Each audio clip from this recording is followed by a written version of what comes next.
अरे बेटा, तुम कहीं जा रही हो क्या? हाँ मम्मा, वो क्या है कि आज मेरा पार्लर का अपॉइंटमेंट है। अरे बेटा, तुम तो बोल रही थी कि आज तुम्हारे भैया और भाभी आने वाले हैं और तुम बाहर जा रही हो। हाँ तो मम्मा आ जाएंगे, क्या दिक्कत है? मैं ही तो जा रही हूँ, घर तो यहीं पे है ना। मैं कौन सा घर को साथ में लेके जा रही हूँ? अरे नहीं नहीं बेटा, मैं तो इसलिए बोल रही थी कि यदि तुम्हारे पीछे से तुम्हारे भैया और भाभी आ जाएंगे तो क्या अच्छा लगेगा क्या? वो क्या है कि बेटा, आज मेरी भी तो किटी है ना, इसलिए घर पे कोई नहीं रहेगा, बस इसीलिए बोल रही थी मैं तो। हाँ तो मम्मा क्या हो गया फिर? भाभी अपने आप आके बैठ जाएंगी यहाँ पे। आप भी अपनी किटी एंजॉय कीजिए और मैं जाती हूँ अपने पार्लर में, भाभी अपने आप आ जाएंगी। ठीक है तो मम्मा, अब मैं चलती हूँ, मुझे लेट हो रहा है। कमाल है, इसके भाई भाभी आ रहे हैं और इसको कोई चिंता ही नहीं है। खैर छोड़ो, मुझे क्या, जब इसको ही कोई टेंशन नहीं है तो फिर मैं क्यों टेंशन लूँ। मुझे तो किट्टी के लिए लेट हो रहा है, मुझे तो निकलना होगा। ऐसा करती हूँ, सर्वेंट को बता देती हूँ। देख बेटा, तेरी बुआ का घर, घर नहीं बेटा, इसे तो महल बोलते हैं। अच्छा हुआ बेटा, तुम्हारे पापा हमें यहाँ तुम्हारे बुआ के घर छोड़ के खुद अपने घर चले गए। अब हम लोग ना बेटा यहाँ पे आराम से रहेंगे और देखना, यहाँ पे हम लोग खूब मस्ती करेंगे और उसके बाद में पापा को बुलाएंगे। अम्मा, यदि पापा भी हमारे साथ रहते ना तो कितना अच्छा लगता। कोई बात नहीं बेटा, पापा को भी हम लोग जल्दी बुला लेंगे।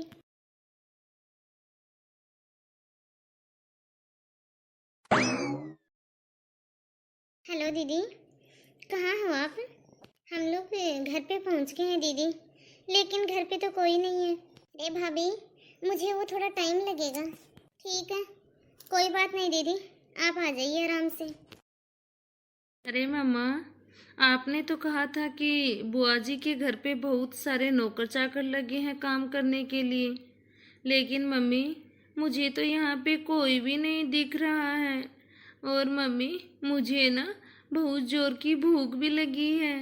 पता नहीं बेटा, सारे नौकर कहाँ हैं, मुझे भी समझ में नहीं आ रहा है। मुझे लग रहा है बेटा कि सब लोग रेस्ट कर रहे होंगे और उन लोगों को पता नहीं होगा कि हम लोग कौन हैं। तुम्हें पता है बेटा, तुम्हारी बुआ जी ना बाहर गई है, पक्का देखना वो तुम्हारे लिए और मेरे लिए कुछ स्पेशल लेने के लिए गई होगी। वैसे मम्मा, बुआ जी का घर ना है तो बहुत बड़ा। अरे बेटा, मैंने तो तुमसे पहले ही कहा था कि तुम्हारी ये वाली बुआ जी ना बहुत ही ज़्यादा पैसे वाली है, इनका घर भी बहुत बड़ा है। यहाँ पे ना बेटा देखना, हम लोग खूब मस्ती करेंगे। ठीक है तो बेटा, तुम यहाँ पे बैठो, अभी मैं तुम्हारे लिए कुछ खाने के लिए लेके आती हूँ और देखती हूँ कि दीदी के सारे नौकर चाकर क्या कर रहे हैं। मैं अभी तुम्हारे लिए कुछ ना कुछ बनवा के लेके आती हूँ। यहाँ पे ना बेटा, बस यहाँ पे तो ऑर्डर देना पड़ता है, बाकी काम तो सारा खुद ही हो जाता है। ठीक है मम्मा, आप जाइए और कुछ खाने के लिए बनवा के ले आइए। वाह, ये सोफे तो कितने अच्छे हैं, इन पे तो बहुत अच्छी जंपिंग होगी। ये बुआ जी नमस्ते। बुआ जी के बच्चे, तुम्हारे अंदर इतना भी मैनर्स नहीं है कि सोफे के ऊपर कौन कूदता है भला?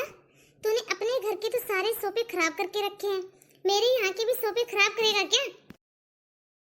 बुआ, कान में दर्द हो रहा है, छोड़ दो प्लीज बुआ, बहुत जोर से दर्द हो रहा है, अब मैं दोबारा नहीं कूदूंगा बुआ। क्या हुआ दीदी, कुछ हुआ है क्या? अरे भाभी, आप इसे थोड़ा बहुत मैनर्स तो सिखाओ, ऐसे ही तो इसने घर के सारे गद्दे सोफे खराब करके रखा हुआ है और ऐसे ही ये यहाँ पे कूद रहा था सोफे के ऊपर। इसे समझाओ भाभी, सोफे बैठने के लिए होते हैं, कूदने के लिए नहीं होते हैं। इसीलिए तो कहती हूँ भाभी, किसी अच्छे स्कूल में एडमिशन करवा दो इसका, जिससे इसको थोड़ा बहुत मैनर्स आए। घर पे तो आप लोग भाभी इसे कुछ सिखाते हो नहीं। हो सकता है यदि इसका एडमिशन अच्छे स्कूल में हो जाएगा तो वहाँ पे अच्छे टीचर मिलेंगे, हो सकता है कि वो लोग ही कुछ इसे अच्छा सिखा सकें। आपने ना भाभी इसको सर के ऊपर चढ़ा के रखा है, आप लोग तो इसको कुछ बोलते हो नहीं, इसीलिए तो ये दिन दिन बदमाशी होता जा रहा है। इसकी बदमाशियाँ दिन प्रतिदिन बढ़ती जा रही हैं। ठीक है दीदी, मैं इसको समझा दूंगी, ये दोबारा से बदमाशी नहीं करेगा। वैसे भाभी आप थी कहाँ पे, और आप इसको यहाँ ऐसे अकेला छोड़ के कहाँ चली गई थी? वो दीदी क्या है कि इसको बहुत जोर से भूख लगी थी, तो मैंने सोचा कि क्यों ना इसके लिए कुछ बनवा देती हूँ। लेकिन दीदी जब मैंने घर में और किचन में देखा कि घर में तो कोई सर्वेंट है ही नहीं। हाँ भाभी, एक्चुअली क्या है कि भाभी इन लोगों ने भी ना मुझे बहुत परेशान करके रखा है, इसलिए मैंने दोनों हस्बैंड वाइफ को ही काम पे रखा हुआ था, और अब देखो दोनों ही घर से गायब हैं। ये तो अच्छा हुआ भाभी कि आप आ गए, मेरी भी हेल्प हो जाएगी, वरना मुझे भी भाभी बहुत प्रॉब्लम हो रही थी। ऐसा करो भाभी, आप पहले तो मेरे लिए कोल्ड कॉफ़ी बना दो और फिर शाम को खाने की तैयारी में लग जाओ। और हाँ भाभी, जब तक मेरे सर्वेंट नहीं आते हैं ना, तब तक आप यहीं पे रहना, मैं भैया को बोल दूँगी। अब आप जल्दी से किचन में जाओ और जल्दी से मेरे लिए कोल्ड कॉफ़ी बना के ले आओ। और हाँ भाभी, मेरे रूम में ही लेके आ जाना आप कोल्ड कॉफ़ी, मैं रूम में ही बैठ के पीऊँगी। मम्मा चलो ना आप यहाँ से, ये बुआ तो बहुत गंदी है, मुझे नहीं रहना यहाँ पे। मम्मी मुझे तो पिंकी बुआ के घर पे जाना है या फिर दादी के घर पे जाना है। मम्मी आप यहाँ से चलो, मुझे यहाँ पे नहीं रहना। मुझसे तो अपने घर पे ही सारा काम नहीं होता, और वहाँ पे तो मम्मी जी भी मेरी हेल्प करवाती हैं, फिर दीदी के इतने बड़े घर के अंदर घर का सारा काम मैं अकेली कैसे करूँगी। और दीदी वो तो मुझे नहीं लगता कि एक गिलास का पानी तक भी उठा के पीती होंगी। मम्मा चलो ना अपने घर पे। हाँ हाँ हाँ हाँ बेटा, चलेंगे हम लोग अपने घर। भाभी आपको इसी रूम में रहना पड़ेगा। वैसे यहाँ पे कोई प्रॉब्लम नहीं है भाभी, देखना यहाँ पे खिड़कियों से ना बहुत ठंडी हवा आएगी। वैसे भाभी इस रूम में एसी नहीं है, बाकी इस रूम में सब कुछ ठीक है, और वैसे भी ये रूम बहुत ठंडा रहता है भाभी। वो हमारे कुछ फैमिली फ्रेंड्स आ रहे हैं ना, इस वजह से भाभी थोड़ी प्रॉब्लम हो रही है। लेकिन दीदी बिना एसी के, और वो भी इतनी गर्मी में। अरे भाभी रूम में देखो कितनी सारी खिड़कियां हैं, वो खोल लो, बहुत ही अच्छी हवा आती है इन खिड़कियों से। और हाँ भाभी मैं आपको बता देती हूँ आपको क्या क्या बनाना है, तो भाभी सब कुछ टाइम से रेडी कर देना। जी जी दीदी। मम्मा हम लोग यहाँ पे और कितने दिन तक रुकेंगे? कुछ भी पता नहीं है बेटा।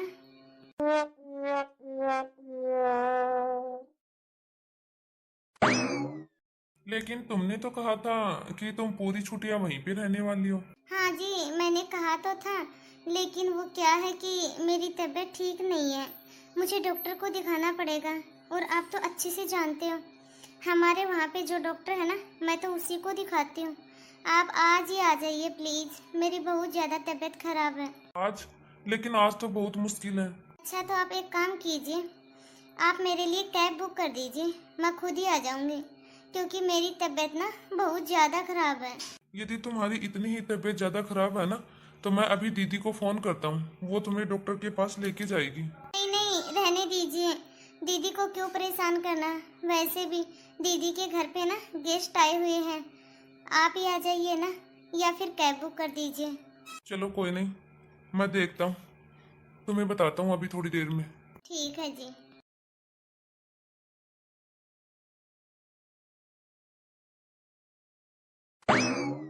ये लीजिए भाभी, इस बैग के अंदर ना कुरकुरे चिप्स हैं, और ये आपके लिए साड़ी है, और ये चिप्स कुरकुरे मेरे भतीजे के लिए हैं। बच्चों को तो यही सब पसंद आता है ना भाभी, लेकिन ये वाली साड़ी है ना एक ही बार पहनी है, वैसे बहुत महंगी है भाभी ये वाली साड़ी, प्योर सिल्क की है। और भाभी आप तो अच्छे से जानते हो मैं एक बार जो कपड़ा पहन लेती हूँ ना, मैं उसको दोबारा रिपीट नहीं करती हूँ। और वैसे भी भाभी इतनी महंगी महंगी साड़ियाँ किसी बाहर वाले को देने को मन भी नहीं करता है। भाभी ऐसी ही महंगी महंगी साड़ियाँ ना मेरे बैग में और भी बहुत सारी पड़ी हुई हैं, पर उनमें से कुछ पसंद करना है ना तो आप पसंद कर सकती हो, लेकिन वो वाली साड़ियाँ ना थोड़ी ज़्यादा पुरानी लगती हैं, ये वाली साड़ी ज़्यादा पुरानी नहीं लग रही। दीदी ये चिप्स कुरकुरे आप ही रख लीजिए, क्योंकि मैं चिंटू को ये सब नहीं खिलाती। और हाँ दीदी, ये साड़ी भी आप अपने पास ही रख लीजिए, बहुत महंगी है ना ये वाली साड़ी, तो आप ही पहन लीजिए अपनी साड़ी। लेकिन भाभी, आप मेरे घर आई हो और मेरे लिए इतना सब कुछ लेके आई हो, तो मैं आपको खाली हाथ थोड़ी ना भेज सकती हूँ। अब आपको ये सब तो बदले में रखना ही पड़ेगा। जो साड़ी आपने पहनी हुई है ना भाभी, ये वाली साड़ी ज़्यादा से ज़्यादा 500 रुपए की है। और ये साड़ी बहुत महंगी है भाभी। जहाँ भी आप इस साड़ी को पहन के जाओगे ना, देखना सब लोग पूछेंगे कि ये साड़ी कहाँ से ली है। बस ये वाली साड़ी मैंने एक बार पहनी है भाभी। दीदी, मुझे ना आपसे कुछ भी नहीं चाहिए। और ये वाली जो मेरी साड़ी है ना, जो मैंने पहनी है, चाहे ये 200 रुपए की हो या फिर 500 रुपए की हो, ये साड़ी मैंने खुद से खरीदी है। और दीदी, आप ना एक कपड़े को दोबारा रिपीट नहीं करते हो ना, तो ऐसा करते हैं, आपकी पुरानी साड़ियाँ मैं ले लेती हूँ और मेरी पुरानी साड़ियाँ आप ले लीजिए। बुरा मत मानना दीदी, लेकिन आप में और बड़ी दीदी में कितना ज़्यादा फर्क है। हाँ भाभी, अब आए ना आप लाइन पे, अब बोला ना आपने सच। हाँ भाभी, हाँ, अब बोला ना आपने सच कि मुझ में और बड़ी दीदी में कितना फर्क है। फर्क तो है भाभी, क्योंकि ये व्यवहार बड़ी दीदी को ना आपके साथ करना चाहिए था, जो व्यवहार मैंने आपके साथ में किया है। मुझे सब पता है भाभी, बड़ी दीदी कितने दिनों से फोन कर रही थी, वो बेचारी आप सबके पास। वो मायके आने जाने के लिए तरस जाती है, तरस रही है वो मायके आने जाने के लिए। मेरा तो जब भी मन करता है ना, तभी मैं माँ से, पापा से, भैया से, आपसे, सबसे मिल लेती हूँ। लेकिन बेचारी बड़ी दीदी, वो तरसती है हम सबको देखने के लिए। भाभी, मम्मी ने ना 20,000 रुपए दीदी के लिए दिए थे आपको, ना कि मेरे लिए।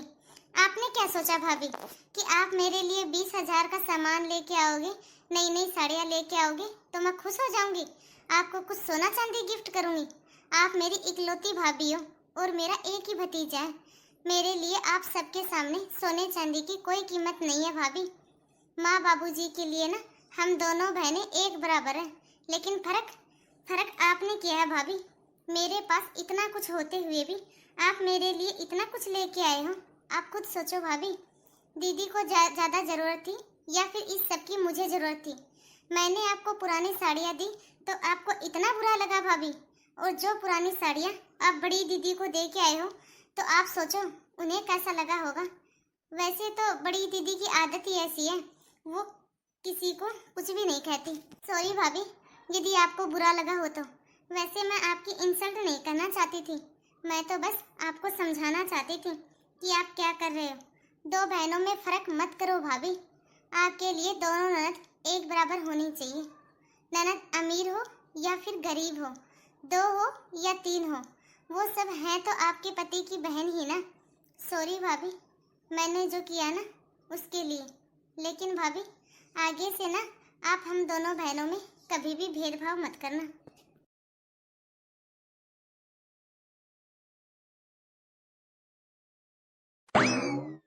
ये क्या, बड़ी दीदी ने इतनी महंगी महंगी साड़ियाँ दी है मुझे। अरे ये साड़ियाँ तो बहुत महंगी महंगी है। बड़ी दीदी ने इतना मान सम्मान दिया, इतना प्यार दिया हमें, और मैंने उनकी बिल्कुल भी कदर नहीं की। जब से मैं यहाँ पे आई हूँ तब से एक फ़ोन भी नहीं किया मैंने बड़ी दीदी के पास।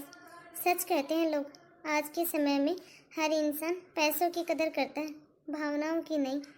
लेकिन आगे से मैं कभी भी ऐसी गलती नहीं करूँगी। चाहे बड़ी दीदी गरीब हो या छोटी दीदी अमीर हो, वो हैं तो इनकी बहनें ही ना। मेरे लिए तो मेरी दोनों नंदे एक जैसी हैं। आज के बाद मैं उनके साथ भेदभाव कभी भी नहीं करूँगी। मेरी दोनों नंदे मेरे लिए एक समान है। तो हेलो गाइस, कैसे हो आप सब? आई होप आप सभी अच्छे ही होंगे। तो आप सभी को आज की हमारी यहाँ स्टोरी कैसी लगी, कमेंट बॉक्स में कमेंट करके अपनी राय जरूर दें, और ज़्यादा से ज़्यादा इस वीडियो को लाइक और शेयर करें। यदि आपने अभी तक हमारे इस चैनल को सब्सक्राइब नहीं किया हो तो फटाफट से बेल आइकन दबा के चैनल को सब्सक्राइब करें। तो बाय दोस्तों, अब मिलते हैं अगले वीडियो में। तब तक आप इस वीडियो को देखें और एंजॉय कीजिए।